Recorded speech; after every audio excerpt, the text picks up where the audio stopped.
Alright, so the next topic is on are you trans enough? And that's interesting because I asked myself the same question. I feel like a lot of FTMs, MTFs, genderqueer people, God, gay, straight, it doesn't matter what you are. I feel like everyone is kind of searching for their place. And it's interesting to me, and I'm going to go ahead and use the same analogy that my therapist used for me, which is a lot of times, and myself especially, it's like being a square peg in a round hole, or a round peg in a square hole, or whatever it is.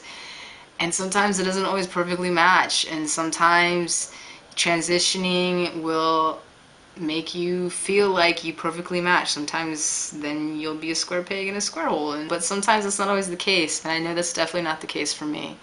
And just because I'm not that person that, at the age of 2 knew that, oh, I want to be a boy, and this is what I'm going to do, and I'm only going to do manly things, and this is my idea of masculinity, and I'm going to attach myself to, these values and gender roles.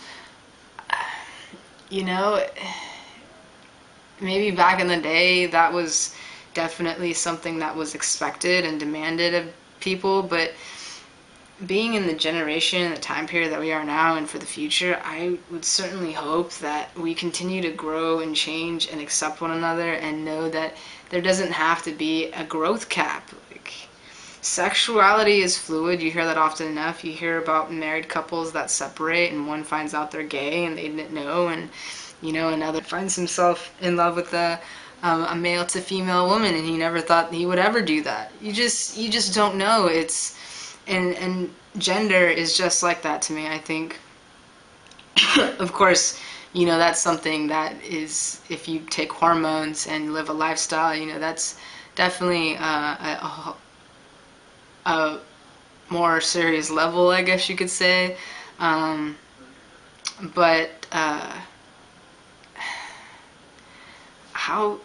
what is trans enough? Who wrote the rules for what is trans enough? Psychiatrists, therapists, doctors? I guess to a certain degree, but really I feel like just in our own community, we really limit each other and really kind of, maybe not bully, but we set a standard, and sometimes if we think someone doesn't meet that standard, it's automatically like, we'll get out. And it shouldn't be that way. There aren't that many of us. Shouldn't we be sticking together? In my case, you guys, I asked myself that same question. Am I trans enough to take hormones? And what's funny is I searched for that answer in other people. I asked my friend's mother. I talked to my girlfriend, and I talked to friends, and I talked to lesbians, and I talked briefly, to other FTMs, and I watched a whole lot of videos, and I did a whole lot of research, and I went to, a counselor, and I even went to like a psychic medium. Like, it's almost like validation, trying to find that validation. Am I trans enough? It's kind of like when women try to find validation in themselves. Am I womanly enough? Or a man that says, am I man enough? Validation. Wouldn't it be nice if we could be validated for who we are and what we are and what we... I don't know. It's not like we need it. Permission, I guess, but it's not about permission. A lot of times it's just about respect and understanding and openness and compassion and grace and open arms. So, am I trans enough? I think so. I think I'm trans enough. And the thing about it is I'm not the typical trans guy. I'm very much a two-spirited person. I believe that I still very much have that feminine side of me that will always be there, that I don't necessarily shun. I think you find your comfort level along a scale of male and female and, what's in between, and, make your own way. Who's to limit you, really? It's your happiness.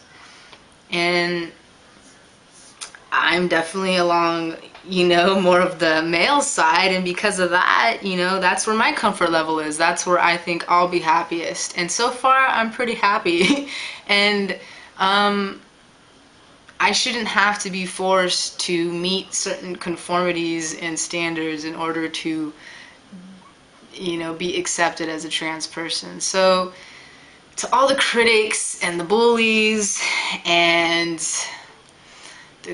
I don't know, people that just don't understand, which I get that. You don't understand and you're confused, and it's complicated, and sometimes it's overwhelming, and for people that just think, well, that doesn't make sense. There's got to be a structure and order to things, and it's supposed to be this way. I get it.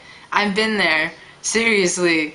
I used to think that being trans was you were born in the wrong body and you dated the opposite sex once you changed your sex, and you acted in a certain gender role, because obviously if you change your sex, that must mean that you want to fulfill that 100% stereotypically. But it's not like that. And I get it.